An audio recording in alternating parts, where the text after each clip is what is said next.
মাফ না করে আল্লাহ বলেন আমরা কার দরবারে যাইব? আল্লাহ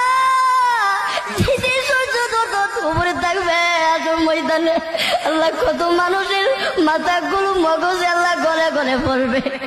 আল্লাহ ওই কঠিন মুহূর্তে আল্লাহ আপনি আমাদেরকে সকলকে আরো সে ছায়া দান করিয়ে আল্লাহ আমাদের সকলকে বিদায় হিসাবে জান্নাত দান করিয়ে আল্লাহ আপনি আমাদের সকলকে মাফ করিয়া দেন। আল্লাহ মৃত্যুর আগে আসার আগে আগে আমাদের সকলকে মাফ করিয়া দেন। আল্লাহ কবরবাসীরা দুনিয়ার আল্লাহ যদি আমাদেরকে বলিস না, বাড়ি গরু ভাইয়া চলে যাবো ভাইয়া দুঃখ পাবে আমাদেরকে বলিস না। আল্লাহ আমাদের মাথা ভিতর খবর আর আজাব দিয়ে